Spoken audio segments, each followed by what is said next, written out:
Hello, I'm Father Bill O'Neill. I've been a member of JRS for these last 4 years, working principally in the Kakuma refugee camp. Though much of my life has been devoted to service of refugees, when I was much younger, I worked with refugees in Tanzania. I have taught in the area of refugee policy for many years in the area of human rights, and I'm grateful to be with you today. Father Pedro Rupe, the Superior General of the Society of Jesus, the Jesuits, founded the Jesuit Refugee Service 40 years ago, in 1980 in November, and it was to respond to the suffering, the plight of Vietnamese refugees. Hundreds of thousands had fled their homeland and crossed the South China Sea, where they confronted pirates, hunger, malnutrition. Many died en route. And Father Arupe said then that this poses for us a challenge to the Jesuits that we cannot ignore. Now, over the next decades, the Jesuit Refugee Service would expand and consolidate its mission, responding to civil strife in Latin America, in other parts of Africa, in the world, in Asia. Today, Jesuit Refugee Service serves internally displaced people, refugees, victims of forced migration in 58 different countries. And we served last year over 1.5 million of those forcibly displaced. We became and were registered officially as a foundation of the Vatican City State on March 19, 2000. So today, our secondary and our post-secondary education, our livelihood initiatives promote gender equality, so important, and other programs offering inclusive education for children with disabilities, psychosocial support, healthcare, legal assistance, protection, and humanitarian relief where needed. Although JRS is inspired by the spiritual tradition of the Roman Catholic Church and Catholic social teaching, we serve refugees and forcibly displaced of all faiths and religious conviction. We are united in the compassion that marks every great religious tradition. And members of JRS family, our family, we ourselves come from many different faith traditions and denominations, and we serve the forcibly displaced without any reference or discrimination due to faith, gender, ethnicity, or disability. We are an implementing agency of the United Nations, and so we embrace opportunities also to collaborate with many other NGOs, both faith-based and secular. Now, in all of our programs, the Jesuit Refugee Service seeks to promote true, authentic social reconciliation through our threefold mission of accompanying refugees and other forcibly displaced persons, serving them and advocating on their behalf, that they may heal, learn, and determine their own futures. And the need for such a mission today has never been greater. The United Nations Refugee Agency, the UNHCR, reports today that there are unprecedented 89.3 million people forced from their homes, including over 36.2 million refugees, asylum seekers, and other forcibly displaced persons. 40% are children under the age of 18. And today, in fact, the number of all those forcibly displaced exceeds 100 million, 60% of whom are internally displaced. They are victims of ethnic cleansing, mass expulsion, environmental degradation wrought by climate change. And the majority of refugees, 74%, subsist in protracted refugee situations, like the Kakuma refugee camp, where I have served for the last 3 years. There, their human rights remain unfulfilled after many, many years in exile.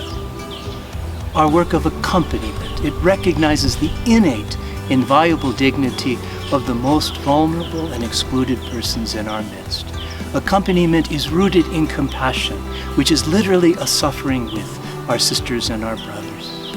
Accompaniment leads us then to serve, and service proceeds from the recognition of the dignity of each person, especially those who are most vulnerable and whose needs are not otherwise addressed, children with disability, girl children. Through many of our programs, psychosocial services, mental health, livelihood, education, we seek to restore victims of violence, ethnic strife, and displacement to their rightful place in their own communities. And finally, our advocacy looks not only to immediate legal redress of victims, but seeks to transform the systemic causes of victimization, the economic, political, and social structures that today promote injustice. And if we understood this threefold role, as I've mentioned, that becomes also the basis of our mission of reconciliation, mercy, justice, truth, and peace.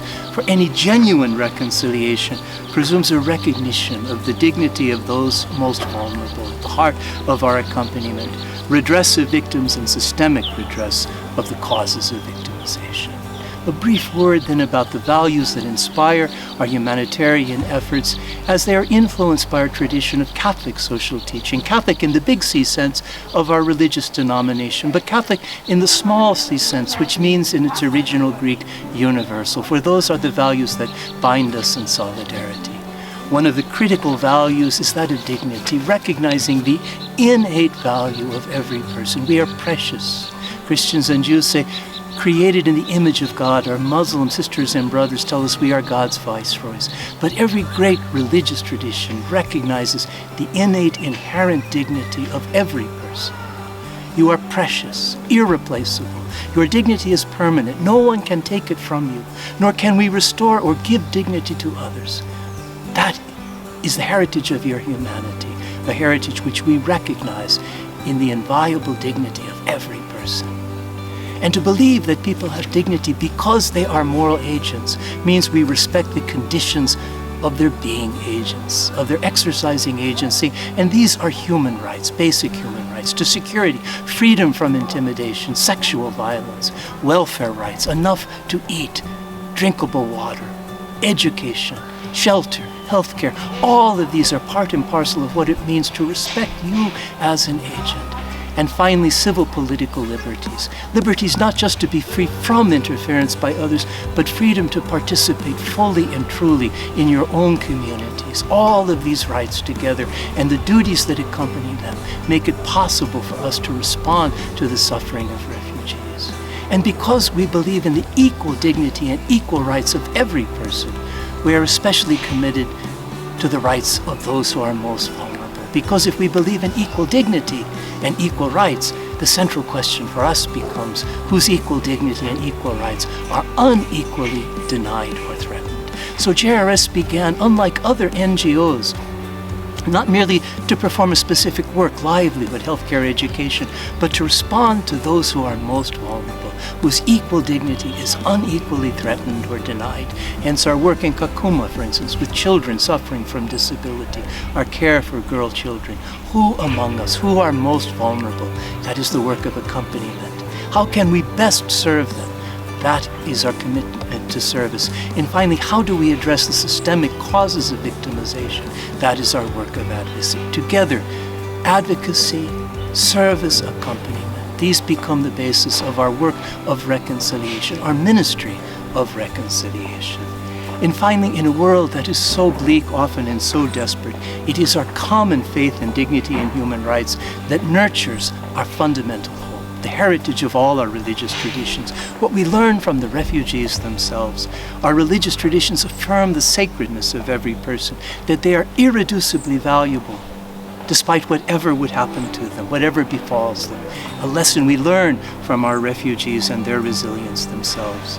All of our scriptures teach us that love of neighbor and covenant fidelity demands hospitality to the other, not as a beneficiary, but as someone, Simone Weil's sense was, equal to me, just like me, although marked with a special stamp by affliction. Hospitality is not pity, what the powerful or privileged bestow on the poor. It is truly compassion, suffering with our sisters and brothers. That brings us to service, as I've said, and our work finally of advocacy. And finally, what unites us all is that hope, hoping against hope, that nothing we love is ever lost or forsaken, that every person has a place, irreplaceable in the eyes of God. And because we are grounded in these humanitarian values, we seek to discern Unlike other humanitarians, as I say, we were founded through the graces of discernment.